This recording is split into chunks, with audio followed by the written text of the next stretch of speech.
Welcome to Verbal Pick Radio, where we give you a verbal image of life, and we are everyday people. I'd like to welcome you all to the show, reminding you of the statement, the mission statement, where we give you a verbal image of life. So don't forget that and get it mixed up with something else. I'm giving you exactly what we do right here on Verbal Pick Radio. Once again, we give you a verbal image of life. Now let's jump right into it, right? We're dealing with the case that took place over the weekend in Washington, D.C., at the Capitol with the Hebrew Israelites, the white Catholic students of Covington High, and the Native Americans or Indigenous. Because I want to point out some things that you all may have missed, and I actually want to show you how the Catholic school, the white Catholic school at Covington High, proved the Hebrew Israelites' point. But now we do need the Hebrew Israelites to come in and explain why did they call the white people incest or born through incest, and why do they call them Edomites? Which I believe that's Edomites, Edomites. That needs to be explained because everything is on the table now. It's out in the open, so it's time to deal, right? Now let's dive into it. If you look at the students at Covington High, the Catholic school, if you look at the chants that they were doing, that was in uniformity. That was a small semi-army. They had their left flank covered. They had their center covered. They had their right flank covered. They all was doing a war-like chant in unison, and every one of those students knew the moves of that war-like chant that they were doing, that demonstration. They crossed their arms across their chest. They stepped in unison at the right time with each step, left, right. They lined up. So they knew exactly what they were doing. So when you see a Sandman come on television looking like the innocent Opie, like, I don't, trust me. Now that's propaganda within itself. That's propaganda right there, you know. But the thing that gets me, though, and I don't mind that. That's their business. Black high school students don't have anything like that. We have something similar where they would call the step team or the drill team, but that's for entertainment. The white students at Covington High, that Catholic school, they wasn't about entertainment, what they were doing. That was a strategic, warlike move that they're being taught. So you have to look at the mindset from a high school. This guy was 16. So no telling when he was taught those moves and chants and that warlike structure, but that would carry on in his mindset for the rest of his life. All those that was around him and all those that's in schools similar to that school, they're doing the same thing. So while minority students are busy stepping and learning the latest dance and fads and the tennis shoes and what goes on in the streets and, becoming a rapper, that's not putting any conscious lyrics in their music, just rapping just to be rapping. You looking at your Catholic white high school counterparts, they preparing themselves. They know history. They are actually being taught the history of the world, the truth. Now, I know your Negro teachers too afraid to give you the truth on what took place. Even if they know it, they might not know it. If they did know it, they might be too afraid to teach it because they don't want any repercussions. You know, that's why you will always hear me on this show point to who? Brother Farrakhan. You will hear me say, y'all go listen to Brother Farrakhan if you want the same knowledge that those white Catholic high school students has. You want that knowledge, then you listen to Brother Farrakhan. If you want to be on an equal playing field and have knowledge that you can use, then you listening to Brother Farrakhan. Now, if you just want to be an empty-headed Negro with no knowledge, then that's on you. But when you get swept up under the rage and they have you back on the plantation somewhere, then that's on you. You know, or, you know, maybe you like, you know, whatever, you know, maybe you feel like you can't fend for yourself in this world and you might think slavery is better. So you don't want education and you don't want the knowledge and you don't want to defend yourself. I don't know. That's something you have to ask yourself. Individual question. You know what I mean? I don't have the job of Brother Farrakhan. You know what I mean? He is the teacher of knowledge that will have you in a higher position. If only you'd understand. Man. Okay. So check it out, though. Check this out. Now, and you know what? I'm going to play it for you. No, you know what I'll do? Let me set it up. Then I'll play it for you so you can understand the context in which I'm saying this. The Native American, Mr. Phillips, stated that he said, this is our land, meaning Native American land. He's letting him know you are in my territory. You stole this land. But one of the white Catholic students who's taught very well told that Native American, yeah, but you stole it from the Aborigines. Who were the Aborigines? The Aborigines are black people who've been here. You see it if you go back and look, especially in Hassani tribes, and you go back and look at the elders, you will see dark-skinned Native Americans, which is taught that they know this. And over time, the younger ones became to get lighter, and that became due to race mixing. And so what you see today is the mulatto Native American as the face of Native American or indigenous, right? But if you notice in today's time, look at the youth of the Native American. They're getting darker back to the original. So the Native American was in a quandrum. If I accept my dark-skinned parents, then that means more hardship for me from whites. If I accept the whites, that means I'll be on reservations. I'll live a menial life.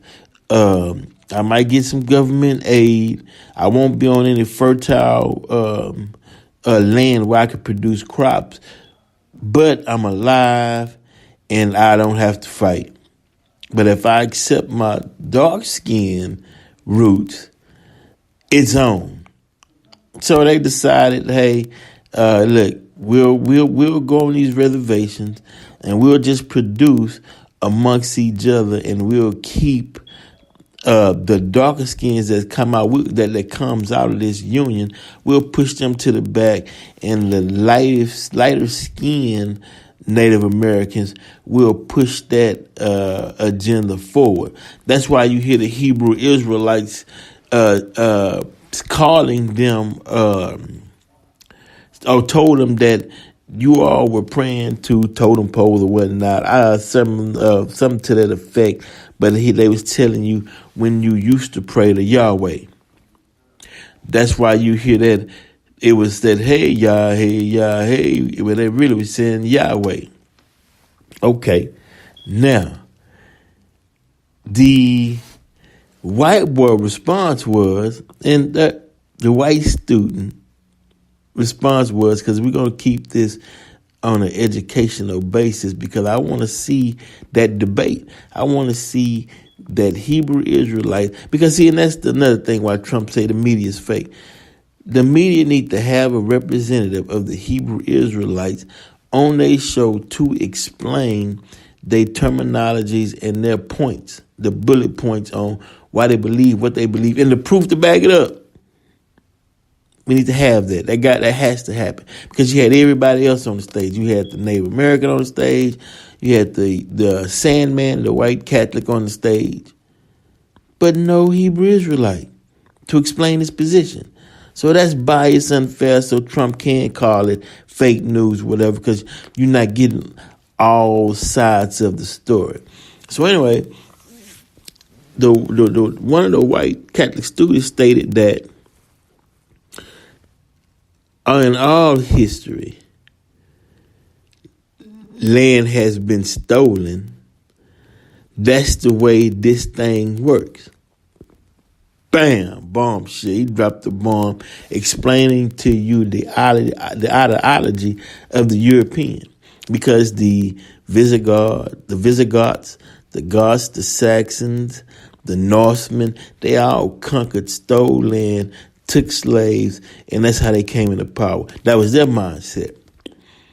But what they fail to realize, that's not the mindset of the indigenous or aboriginal people.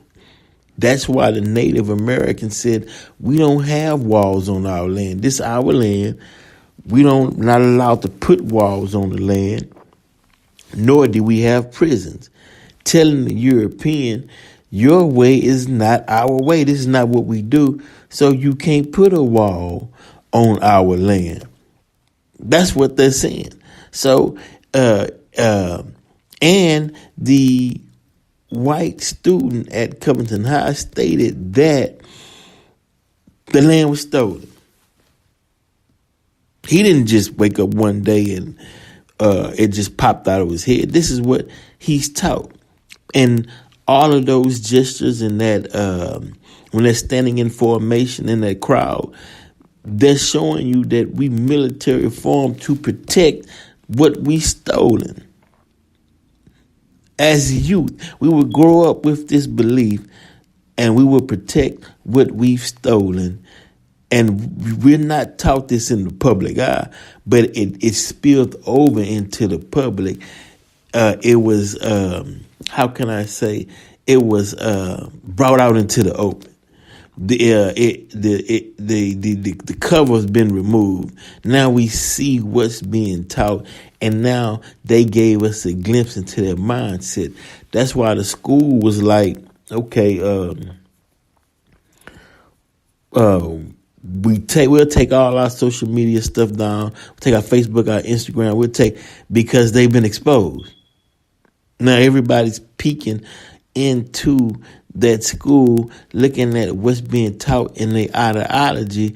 Now people starting to realize, wait a minute, they're teaching the kids to be in a warlike situation, but preparing for what? Who you preparing for? What's going on? Why the need to teach the chants, the movements, the military style chants you do before you go into war? What's the purpose? And you know it's being taught because the whole class was in unison. And the teacher told them to go out there and do it. So really it's on the instructor. He couldn't contain himself. He saw them black Hebrew Israelites out there calling them crackers and incest babies and what other terms? I'm assuming they call them Edomites, because I hear them use that term a lot when referring to white folks. Esau and just a host of names that they use to describe the Caucasian. But like I stated, I would like to see them on this news media explaining their ideology, just like they gave the white Sandman and the Native American, or the young white student Sandman and Mr. Phillips, the Native American, 64 years old. But if you don't believe me, let me play this for you so you don't think that this is something I'm making up.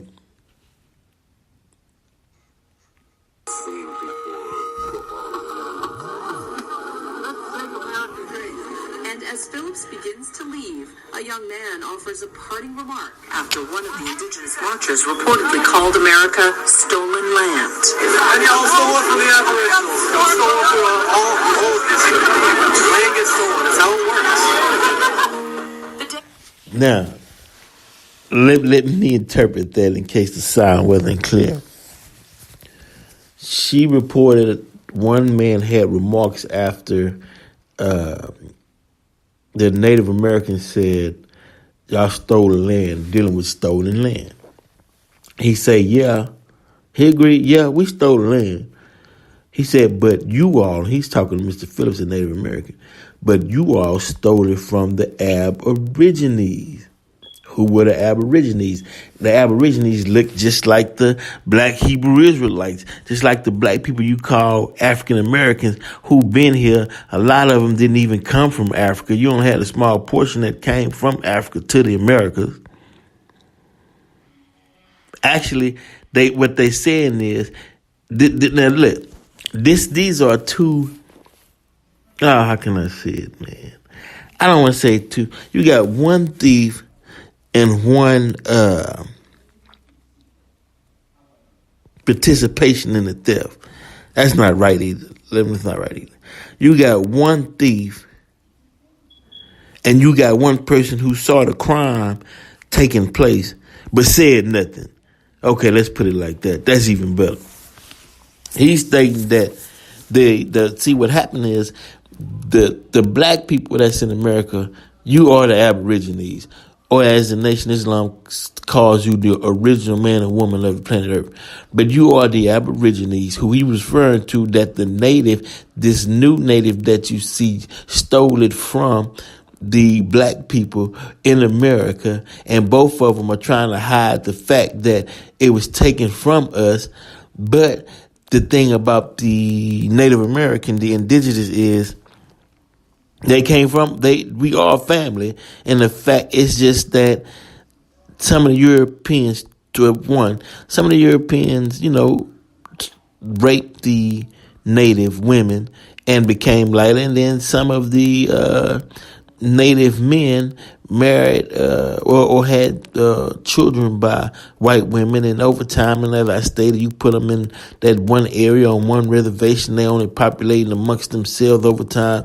They'll start lightening up, and the darker skin family member resemblance is no longer there. And that's what took place.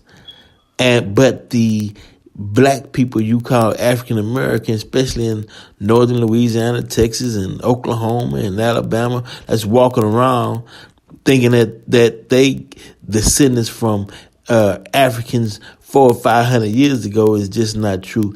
When your people came from Africa into America, it was over 15,000 years ago. And you've been here ever since. Well, that's why they call you the Aboriginal people in North America, right here. But you are the original man and woman of the planet Earth.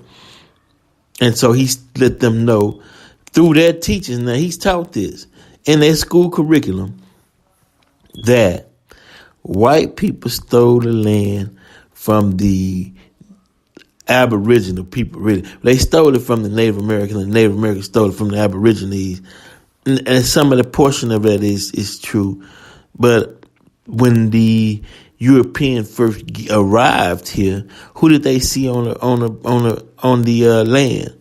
If you look at some of the early descriptions of what the Europeans saw, some referred it to India as far as the indigo or the dark-skinned Indian people with that straight hair that everybody seen, he came and described it as thought he was being in India.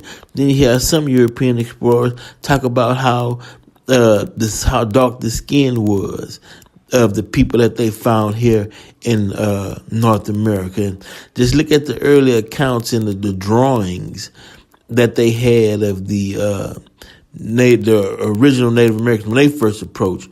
Over time, it got lighter, but that's just like saying, because I don't want to separate by color. That's just like saying, I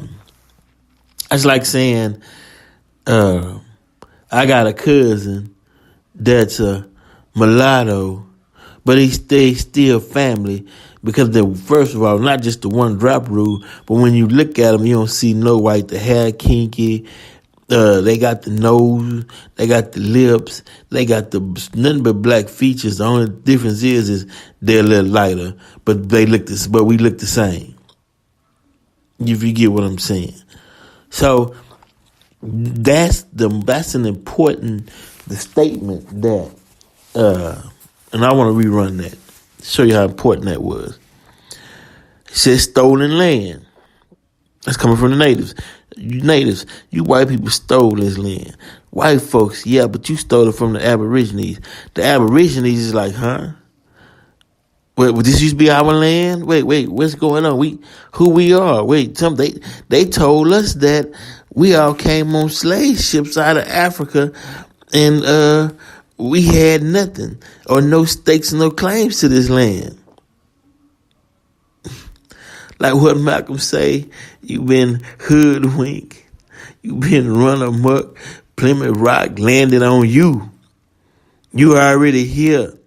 Oh man, but very interesting. But so now they put Sandman, the young white Catholic student, on TV, gave him a comb over, put a little shirt on him, made him look like he was open and innocent, and he's sitting there, and you could tell he was coached in his response because none of it was natural. And the funny part about it is we know fakeness when we see fakeness. We know the cover up when we see the cover up. We know how white women used to say black man raped her, and even though he didn't, and they take the black man to trial, and then the white woman come into the courtroom looking like she innocent when she was giving it up to everybody on the plantation. Now all of a sudden she in some bob socks and a dress and got a ribbon in her hair, looking like she just left Sunday school. We understand propaganda. So you throw that propaganda on the TV and the people like, what? I mean, you think we gonna fall for this? It's crazy. But check it out, Verpic Radio. Make sure you check out the movie. Everyday People Done Movie on YouTube. Subscribe to this show, VerpicRadio.com. Go to the website and purchase you some Everyday People gear. Verpic Radio. We're out.